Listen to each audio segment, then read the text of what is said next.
At this fateful hour, we turn as our fathers before us have turned in all times of trial to God Most High. Here in the whole country, I have asked that Sunday next should be observed as a day of national prayer. It may be possible for many of our brothers overseas to join their prayers with ours. Let us with one heart and soul, humbly but confidently, commit our cause to God and ask His aid.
Let us go forward to that task as one man, with a smile on our lips and our head held high, and with God's help we shall not fail.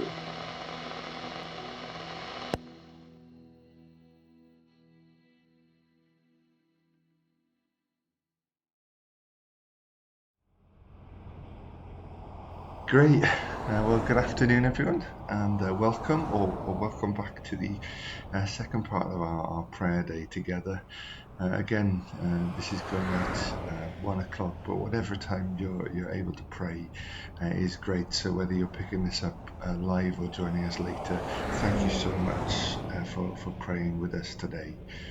And the second part of our prayer day is going to focus really on ministering to others in prayer and lifting others before God in prayer. And we wanted to take a virtual prayer walk together. So we're going to do that in just a moment. But before we do, it's important, as with this morning, that that's a journey that begins in God's word, that begins in God. And so we're going to go back to the chapter that we've highlighted for today, Isaiah chapter 40, to the kind of second section of it, verses 12 to 20. Again, we're going to hear it read 3 different times in 3 different ways and pause each time. And really what I want us to do is to think about asking the Lord to give us one thing, something, just to take with us on this journey today. So listen to God's word as we prepare to journey in Him.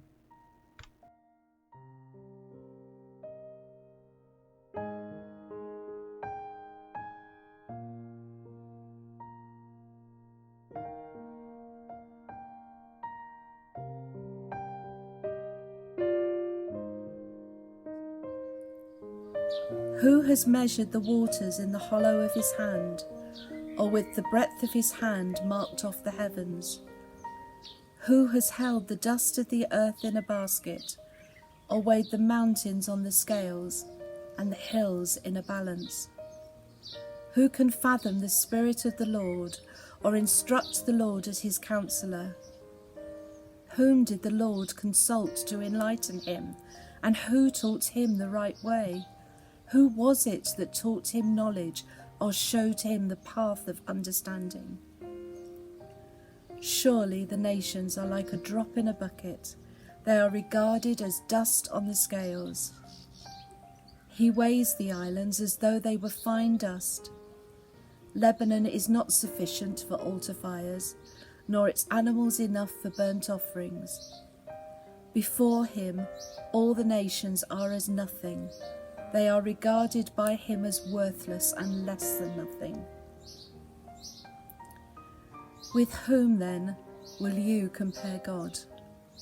To what image will you liken him?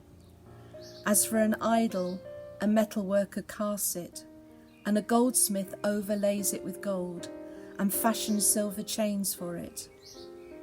A person too poor to present such an offering selects wood that will not rot. They look for a skilled worker to set up an idol that will not topple.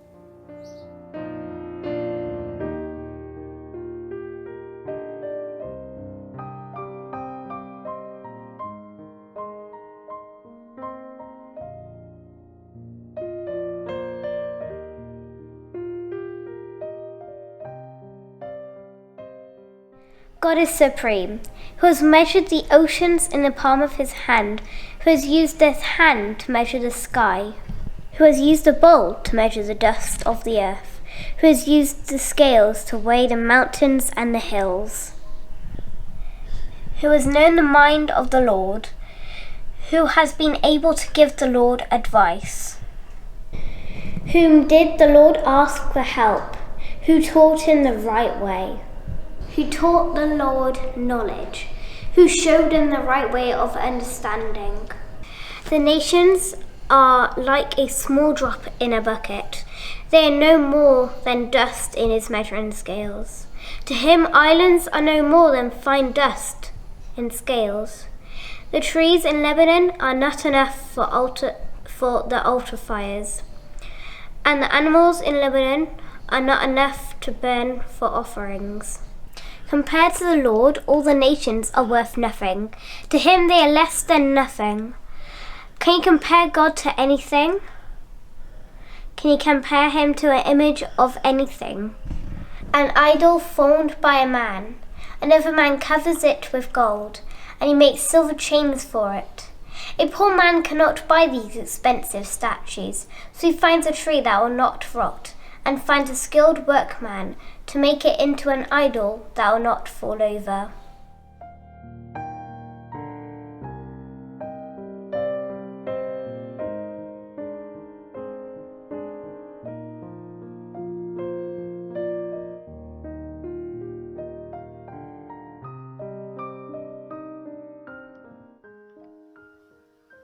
Who else has held the oceans in his hand? Who has measured off the heavens with his fingers? Who else knows the weight of the earth, or has weighed the mountains and hills on a scale? Who is able to advise the Spirit of the Lord? Who knows enough to give him advice or teach him? Has the Lord ever needed anyone's advice? Does he need instruction about what is good? Did someone teach him what is right, or show him the path of justice? No, for all the nations of the world are but a drop in the bucket. They are nothing more than dust on the scales. He picks up the whole earth as though it were a grain of sand. All the wood in Lebanon's forests, and all Lebanon's animals, would not be enough to make a burnt offering worthy of our God. The nations of the world are worth nothing to him. In his eyes they count for less than nothing, mere emptiness and froth. To whom can you compare God? What image can you find to resemble him? Can he be compared to an idol formed in a mould, overlaid with gold and decorated with silver chains?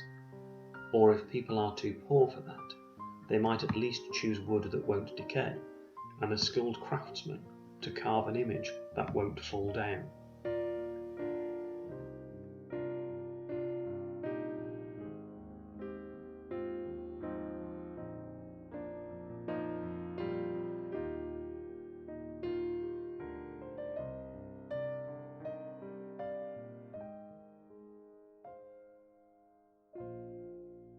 God is supreme, who has measured the oceans in the palm of his hand, who has used his hand to measure the sky, who has used a bowl to measure the dust of the earth, who has used the scales to weigh the mountains and the hills, who has known the mind of the Lord, who has been able to give the Lord advice.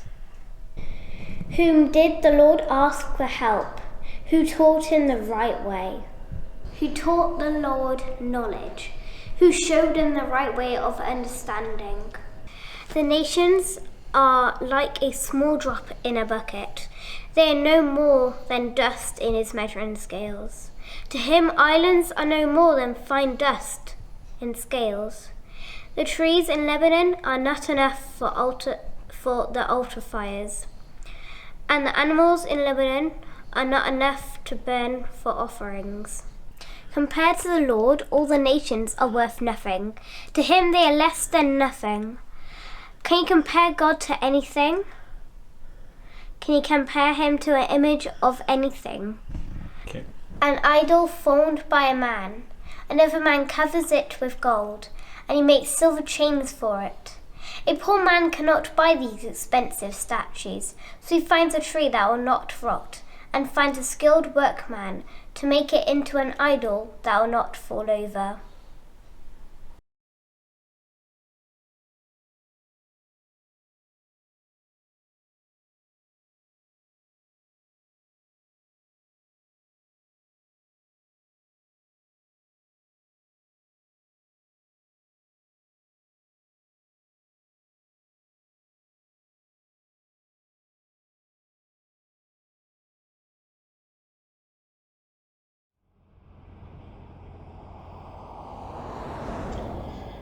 Great, thanks ever so much to everybody that sent those readings in for today. So we're going to journey together now around Whitchurch and just pause in various places, and there'll be some suggestions that come up on the screen at those points as to what we could pray for. But I'd encourage you really to make it as personal as possible, to make this your journey, so to add in names and places and problems that you're very aware of, and we're just simply lifting them into the presence of God today and speaking God's word as a blessing over this community. So we're going to begin.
My prayer for you is that you might know him better.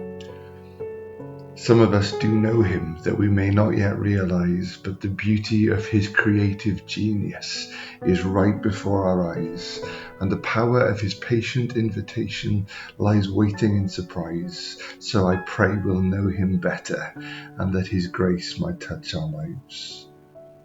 Some of us know him a little, taking baby steps in a brave new world, and we're longing to find out more, leaving no new stone unturned, trying to make sense of all the mysteries into which we have been hurled. So I pray we'll know him better, never losing the wonder of early lessons learned. Some of us think we know him, but at times misunderstand, and we think of him in dogmas, in duties and demands, when all the time he stands there waiting, reaching with tender, loving hands.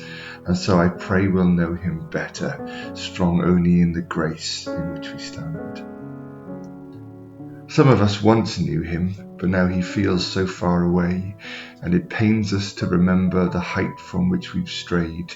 But even in the darkest valley, his rod and staff can lead the way, and so I pray we'll know him better and hear his voice calling our name. Some of us have known him, but there's always so much more to see. As we climb each mountain top, yet even more heights are revealed. The sheer scale of him is breathtaking. His presence stretches eternity. So I pray we'll know him better and never stop pursuing intimacy. And as we know him better, I pray we'd come to recognize who we are, that it's this God who knows and loves us and invites us deep inside his heart. He gave his son so we would know his love. He tore the ancient veil apart so that safe within his presence this glorious adventure may start. Of all the things you think you know, things you need to know, things you'd like to know, things you'll never know, I pray you'll know the only thing worth knowing. He knows you. Even when you can't locate him, he knows the way you take. And knowing all there is to know about you, he paid the ultimate price that you might know him and know the grace that buys you this access, this freedom, this relationship. That's what you mean to him. That's who you are. And so I pray you might know him better.